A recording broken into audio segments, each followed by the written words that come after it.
여러분 안녕하십니까? 저는 여러분에게 예수 그리스도의 복음을 전파하고 있는 예수자교회 박정희 선교사입니다.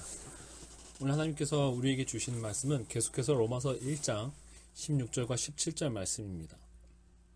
신약성경 로마서 1장 16절부터 17절까지의 말씀입니다. 자, 이 말씀을 읽고 기도하고 말씀을 전하도록 하겠습니다. 내가 복음을 부끄러워하지 아니하노니 이 복음은 모든 믿는 자에게 구원을 주신 하나님의 능력이 됨이라. 먼저는 유대인에게요 그리고 헬라인에게로다. 복음에는 하나님의 의가 나타나서 믿음으로 믿음에 이르게 하니 기록된 바 오직 의인은 믿음으로 말미암아 살리라 함과 같으니라. 아멘. 함께 기도하겠습니다. 거룩하신 주님, 우리가 그 복음에 나타난 하나님의 의를 온전한 믿음으로 붙들어서 하나님의 충성된 의인이 되어서 예수 그리스도의 나라에 당당히 들어갈 수 있는 우리 삶이 될 수 있도록 이 말씀을 통해 우리 가운데 역사하여 주시옵소서. 예수 그리스도를 기도했습니다. 아멘. 지난 시간에 우리는 하나님의 의에 대해서 구약 성경을 토대로 살펴보았습니다. 우리에게 있어서 가장 중요한 것은 하나님의 의라는 것입니다. 우리에게 가장 중요한 것은 예수 그리스도 안에 있는 하나님의 의라는 것을 지금 사도 바울은 이 로마서 말씀을 통해서 전파하고 있습니다. 그런데 이 복음에 하나님의 의가 나타나 있기 때문에 사도 바울은 이 복음을 유대인에게든 헬라인에게든 어느 누구에게든 전파하기를 부끄러워하지 아니한다는 것입니다. 복음에는 하나님의 의가 나타나 있기 때문에 하나님의 구원의 능력이 된다는 것입니다.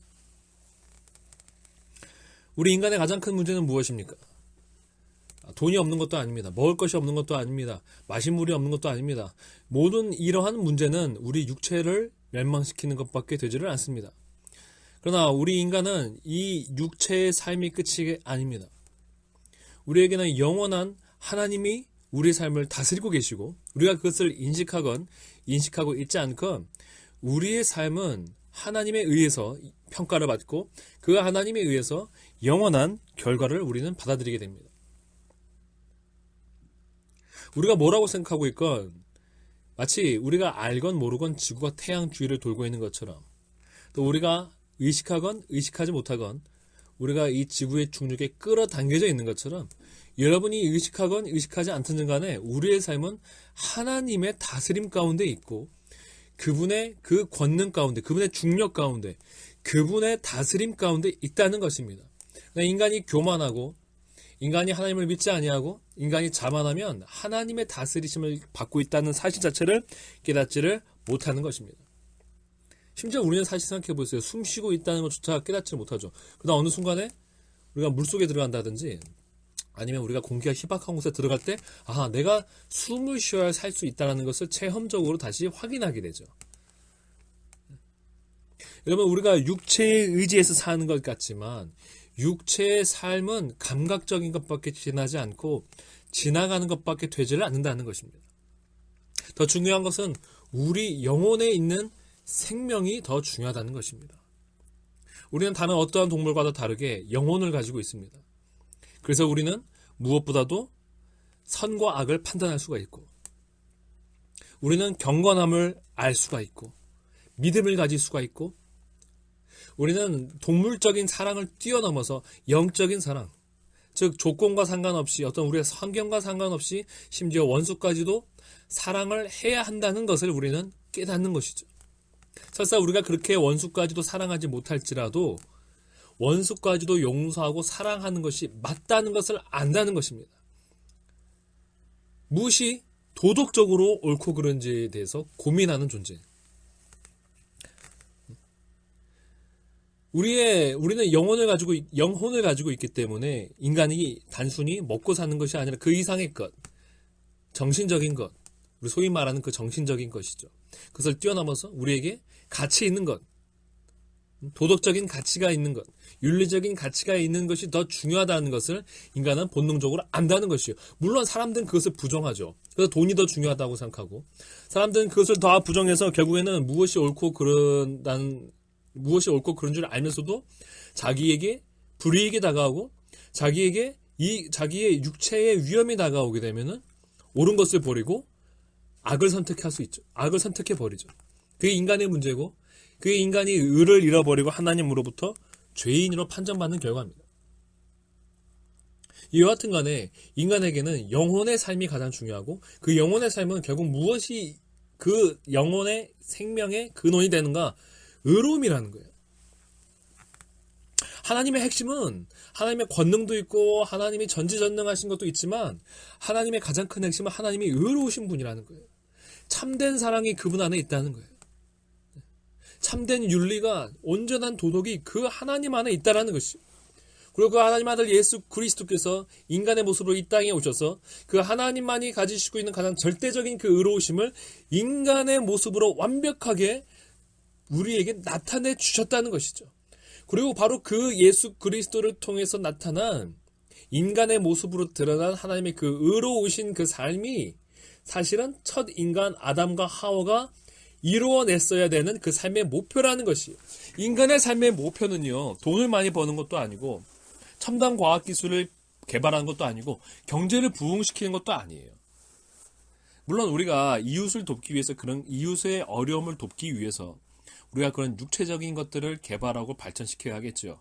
그러나 가장 궁극적인 것은, 인간의 삶의 가장 큰 궁극적인 목표는 뭐냐면 하나님을 닮는 거예요. 하나님의 형상을 가지는 것이에요. 하나님의 영광에 이르는 것이에요. 하나님의 의로우심을 갖는 것입니다. 하나님의 안에 있는 그 참된 의로우신 사랑과 거룩하심과 그 경건하신 그 성품을 삶으로 실현해내는 것이 인간의 존재의 목표이고, 그것이 모든 동물과 구별되는 인간의 목표라는 거예요. 바로 그것이 모든 땅에 있는 것을 다스리라는 하나님의 그 말씀의 가장 최종적인 것은, 모든 만물을 하나님이 다스리시는 것처럼 의로운 기준으로 모든 생물체와 모든 이 땅에 존재하는 모든 것들을 그 정의와 공의로 흐르게 하라는 거죠.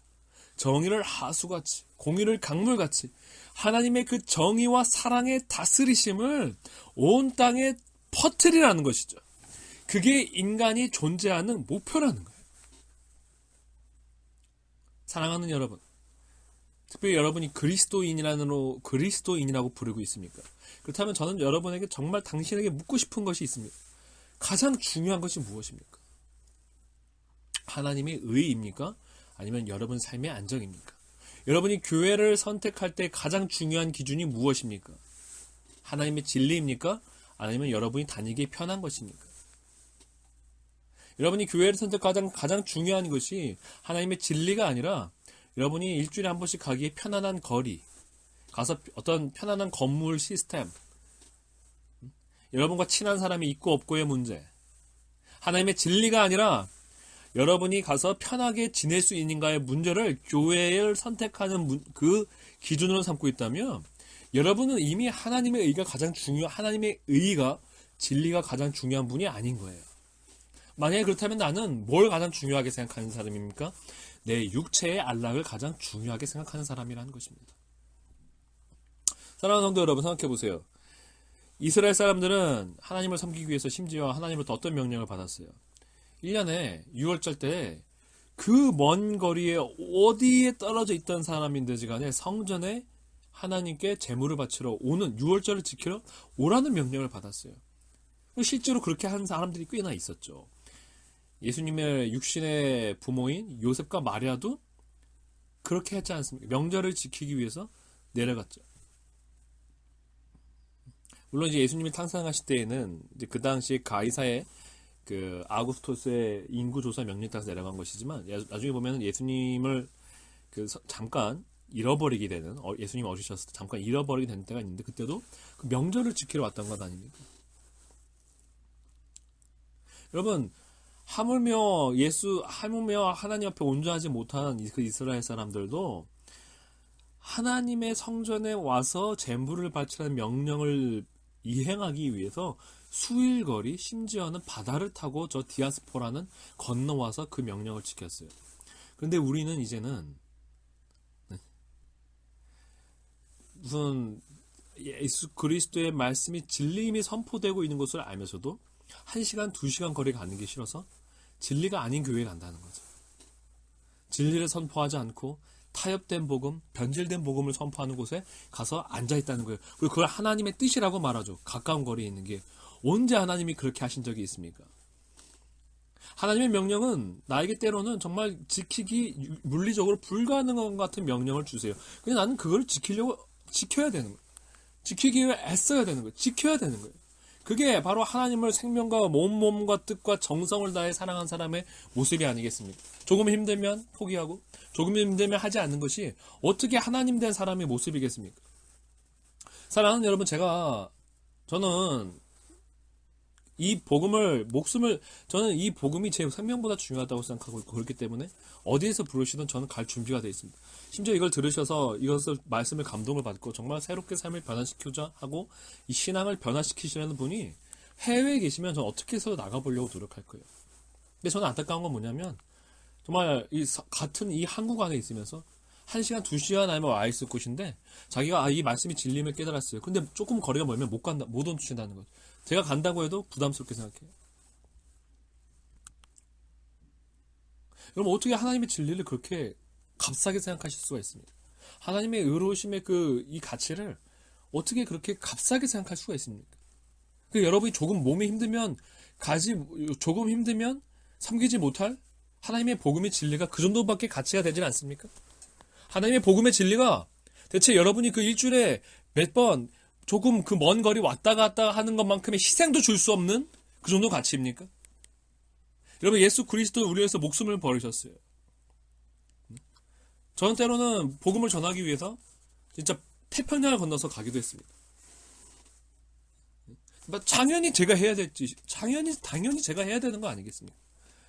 당연히 여러분도 그 진리를 배우고 진리 안에서 예수 그리스도를 만나고자 한다면 당연히 그 정도 여러분이 1시간, 2시간 거리는 여러분에게 아무 문제가 되지 않아야 되는 건 아니겠습니까?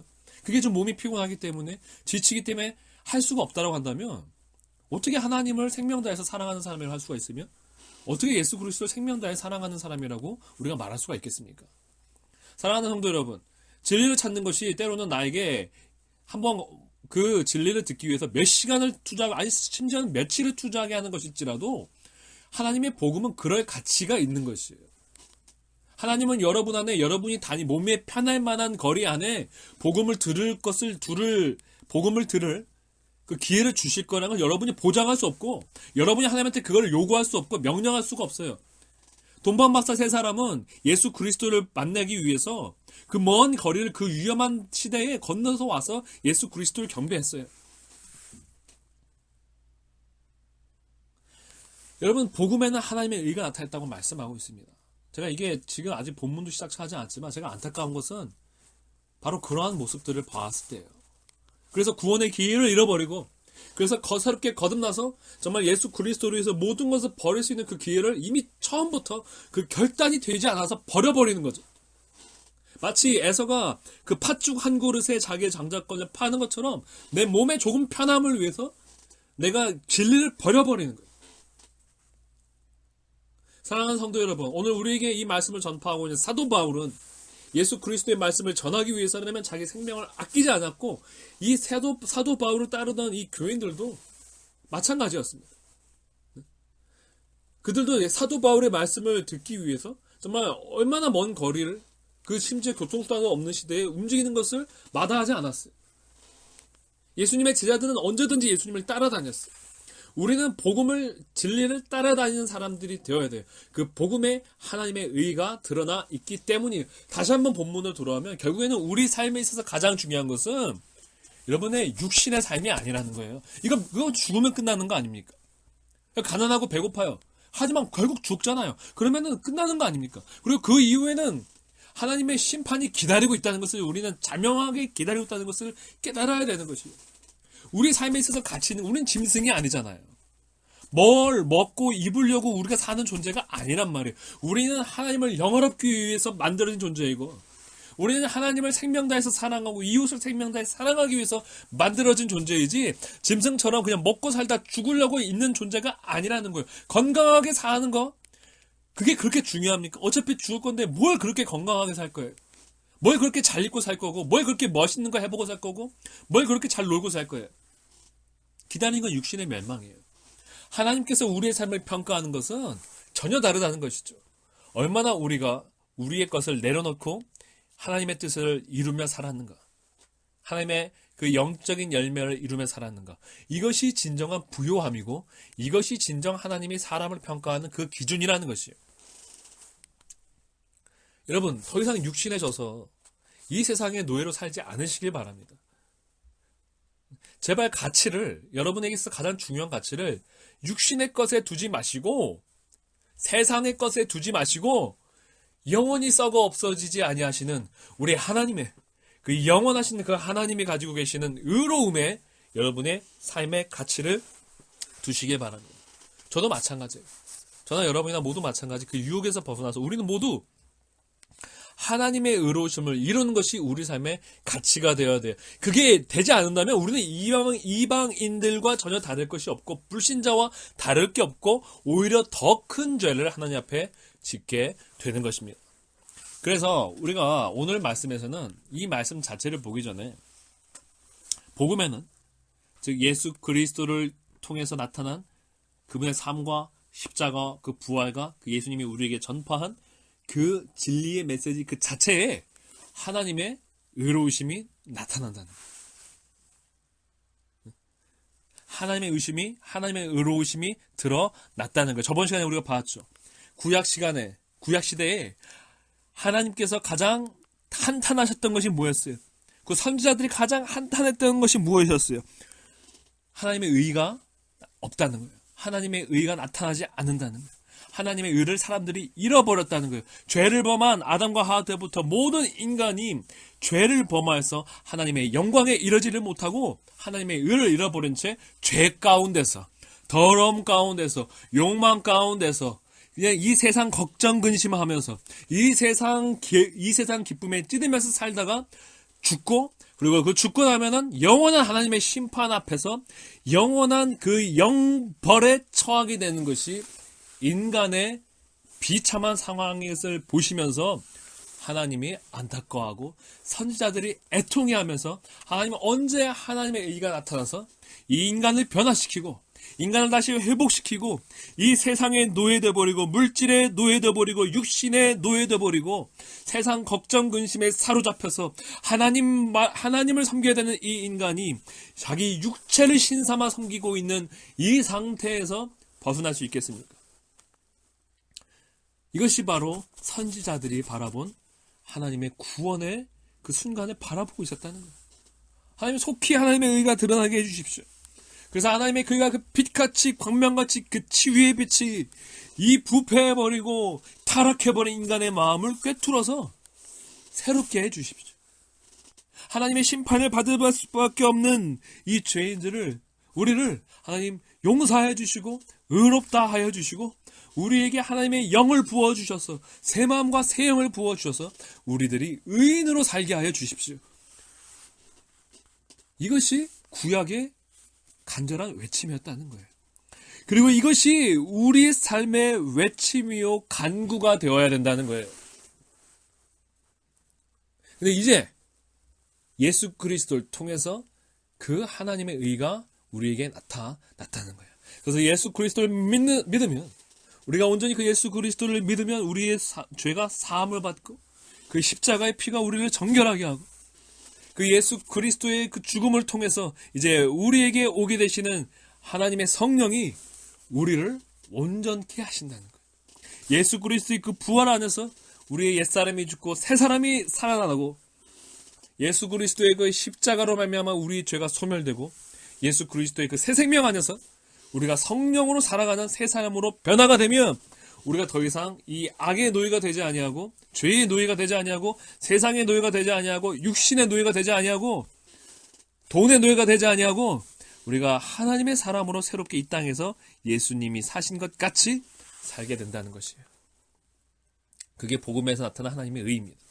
이것이 단순히 사도 바울만의 가르침인가? 오늘 우리 신약에 있는 다른 말씀들을 보면서 그렇지 않고 이것이 신약 성경을 굉장히 중요한 가르침이라는 것을 우리가 봐야 돼요.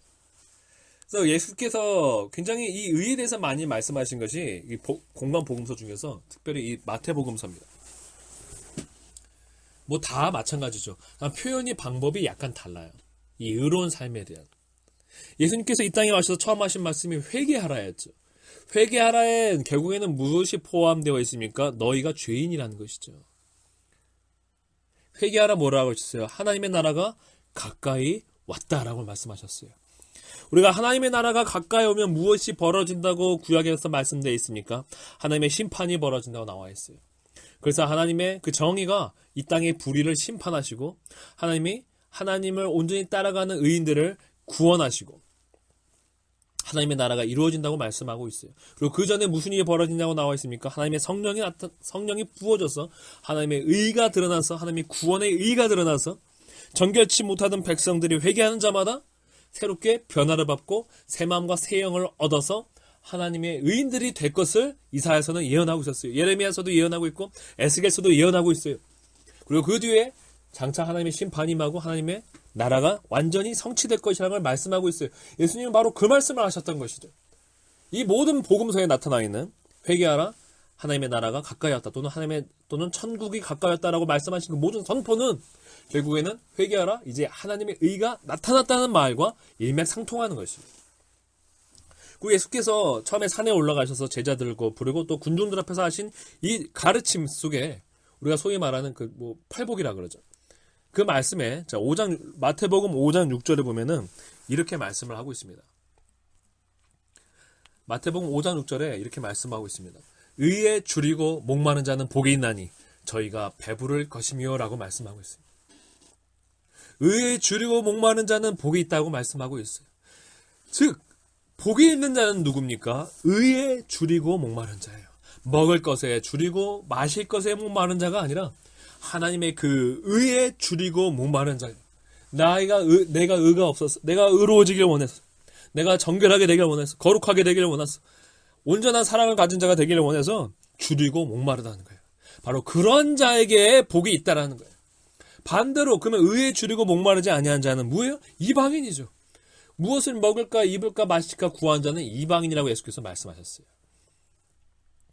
그래서 반대로 마태복음 6장 33절에 이렇게 말씀하셨어요. 너희는 먼저, 이방인들은 그렇지만 너희는 그 나라와 의를 구하라라고 말씀하고 있어요.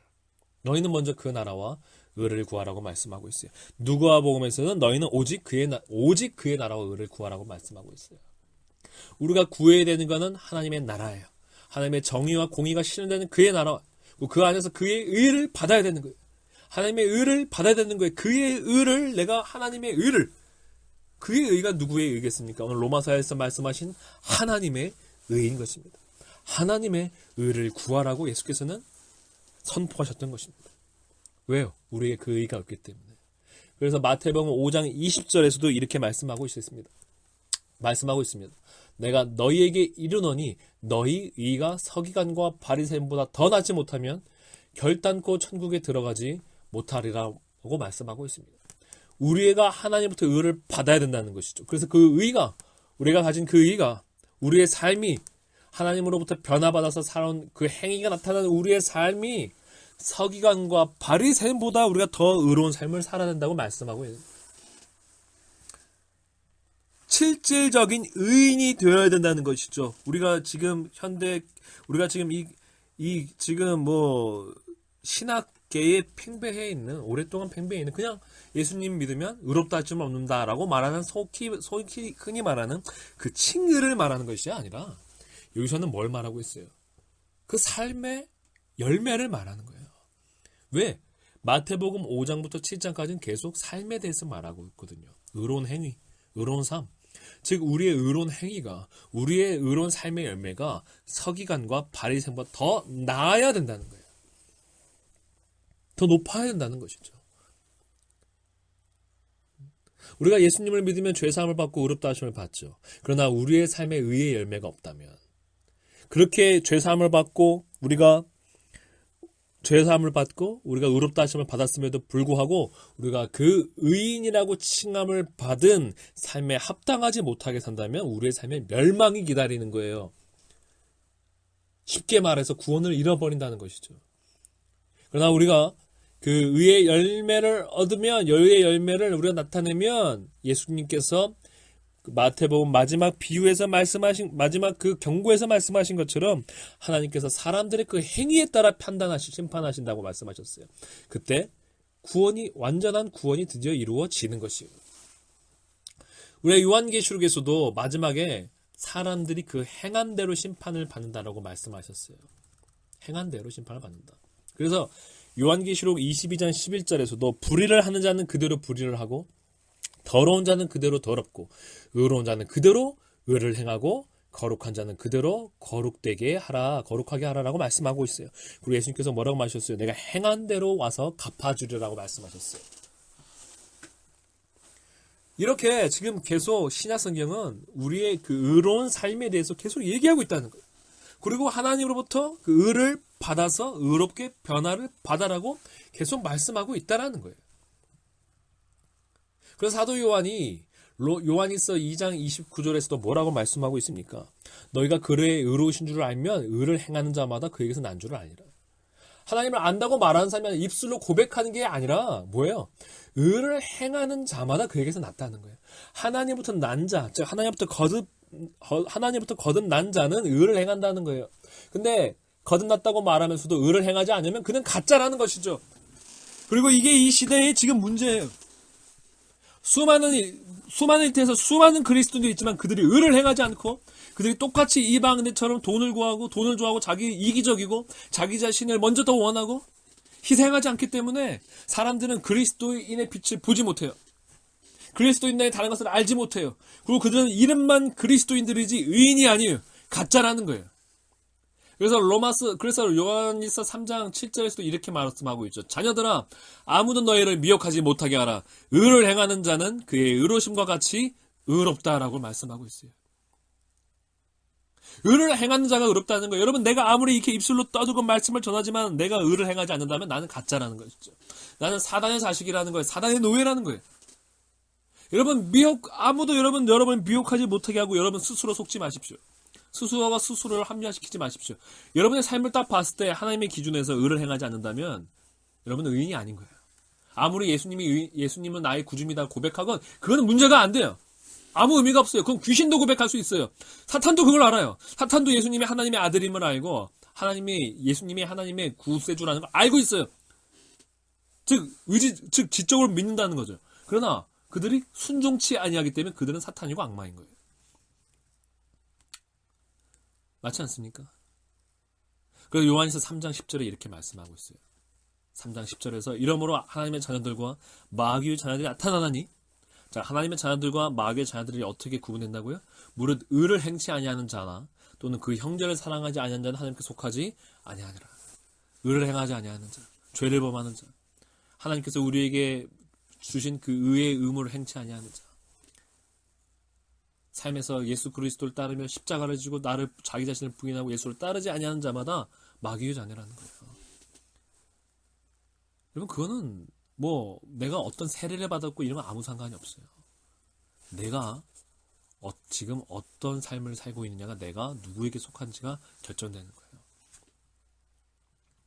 자, 또한 누가복음 1장 75절에서도 이렇게 말씀하고 있어요. 종신토록 주의 앞에서 성결과 의로 두려움 없이 섬기게 하리라 하셨도다. 이거 누구에 대한 예언입니까? 예언입니까? 예수님에 대한 예언이에요. 아기 예수님에 대한 예언. 그 예수님을 인해서 하나님 앞에서 성결과 의로 두려움이 없이 섬기게 하신다는 거예요. 즉 반대로 말하면 지금 예수님이 오기 전까지 문제는 뭐예요? 하나님 앞에서 성결과 의가 없기 때문에 늘 하나님 앞에 뭐가 있어요? 두려움밖에 없다는 거예요. 그러나 이제 예수님을 통해서 성결함을 얻고 거룩함을 얻고 의롭게 변화가 돼서 성결과 거룩함과 의로움의 열매를 맺는 삶을 살게 되면 하나님 앞에 담대할 수 있고 하나님과 교제할 수 있고 하나님과 온전한 사귐이 있을 수 있다는 거예요. 그래서 요한일서에도 뭐라고 말씀하셨어요? 우리가 하나님 앞에서 부끄러움이 없으면 그 앞에 우리가 담대하다고 말씀하고 있어요. 우리가 거리낄 것이 없으면 우리가 하나님 앞에서 온전하면 하나님 앞에서 거리낄 것이 없다고 말씀하고 있어요. 제사장이 죄가 있으면 대제사장이 죄가 있으면 하나님 앞에 지성소에 들어가서 그 앞에 거꾸로서 죽는다고 말씀하고 있죠. 그렇죠? 우리가 그렇게 알고 있잖아요. 그렇죠? 맞아요. 그는 죽는 거예요. 아무리 제사장직을 가졌다 한들 대제사장직이라 한들 하나님 앞에 성결하고 거룩할 때 하나님의 그 면전 앞에서 섬길 수 있는 거예요. 사랑하는 여러분, 우리에게 가장 중요한 것은 다시 한번 말씀드립니다. 하나님의 의를 가지고 있느냐 아니냐입니다. 우리의 삶이 정말 의로운 열매를 맺고 있는가 아니냐의 문제인 것입니다. 그래서 요한계시록에서도 마지막에 하나님의 어린 양의 신부된 즉 새 예루살렘이 내려왔을 때 그 무엇으로 치장되어 있다고 했어요? 무엇으로 그 의복을 입고 있다고 했어요? 하얀 의복을 입고 있는데 하얀 빛난 의복을 입고 있는데 그것은 성도들의 옳은 행위라고 말씀하고 있어요. 성도들의 의로운 행위라는 거예요. 우리가 하나님부터 거듭나서 성령을 받아서 새롭게 되면 우리가 하나님의 의를 이룰 수 있게 성령님께서 우리한테 역사하시는 거예요.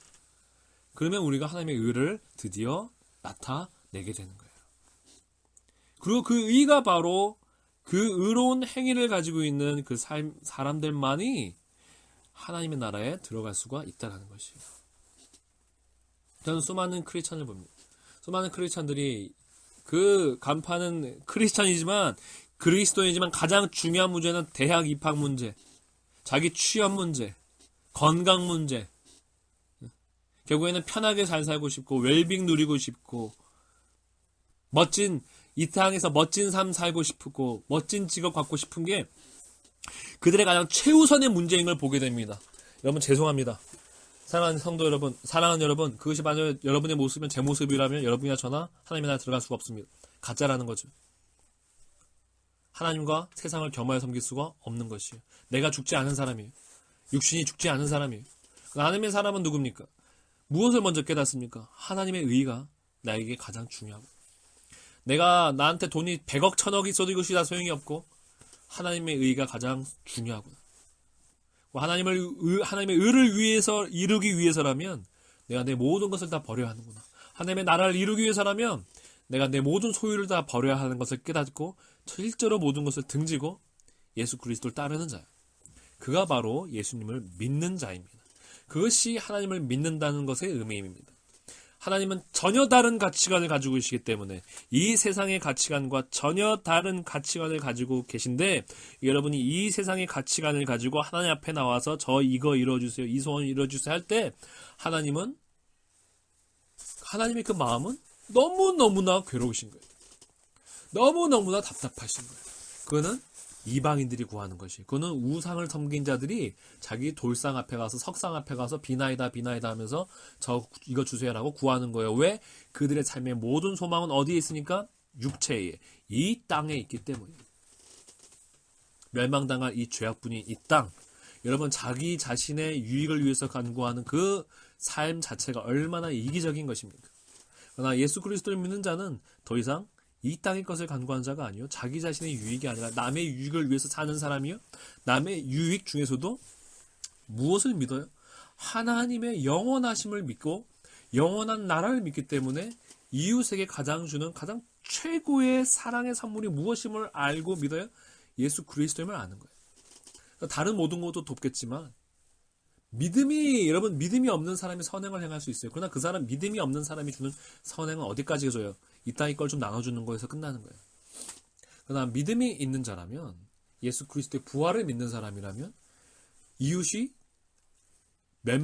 이웃이 그 영혼이 지금 죽어있는 상태, 그래서 또한 영원한 영벌에 떨어진 그 상태를 가만히 볼 수가 없는 거죠.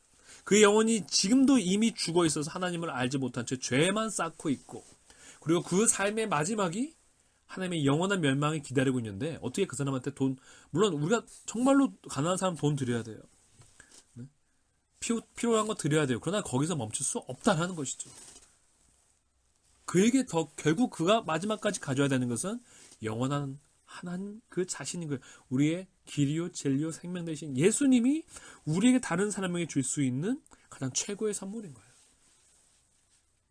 그래서 인간이 변화를 받아 아무리 잘 먹고 잘 살고 잘 해봤자 결국에는 멸망당하고 하나님의 심판 앞에 놓일 이 땅의 것은 지나가 버릴 것이라는 걸 깨닫고 영원하신 하나님을 알게 되는 것, 참 소망 되신 우리 주 예수 그리스도를 알게 되는 것, 우리의 영혼을 살리시는 예수 그리스도를 알게 되어서 영혼의 내 육신의 상태와 상관없이 변함없는 영혼의 생명을 얻게 되는 것. 그게 내가 내 주변 사람에게 줄 수 있는 가장 최고의 선물임을 깨닫게 믿는 거예요. 그게 믿음이 있는 사람의 이웃 사랑이죠. 사랑하는 여러분, 하나님은 지금 이 시대에 진정한 하나님을 따른 그 한 사람 한 사람을 기다리고 계십니다. 이 말세의 시대에. 더 이상 세상의 종이 되지 말고 우리는 더 이상 세상의 종이 되지 말아야겠습니다. 우리는 더 이상 육신의 종이 되지 말아야겠습니다. 우리는 하나님의 종이 되어서 의의 종이 되어서 하나님의 의를 이루며 하나님의 의를 성취하여서 육신으로는 가난하여도 영적으로는 부유한 사람이 되어야 될 줄을 믿습니다. 한번 기도하겠습니다. 사랑하는 주님 감사합니다. 참 우리가 복음에 하나님의 의가 나타나게 해주심을 감사합니다. 참으로 먼저 그 나라와 의를 구하라고 말씀하셨습니다. 성결과 의로 종신토록 주를 섬기게 하셨다고 말씀하셨습니다. 우리가 의로운 행위가 없이는 하나님의 자녀가 될 수 없다고 그래서 말씀하셨습니다. 우리가 온전한 믿음으로 이 하나님의 의를 얻어서 우리의 삶에 의로운 행위가 가득하게 해주시고 우리 삶에 의의 열매가 가득하게 해주셔서 참 하나님의 자녀된 우리 삶이 되게 하여 주시옵소서. 예수님 이름으로 기도했습니다. 아멘.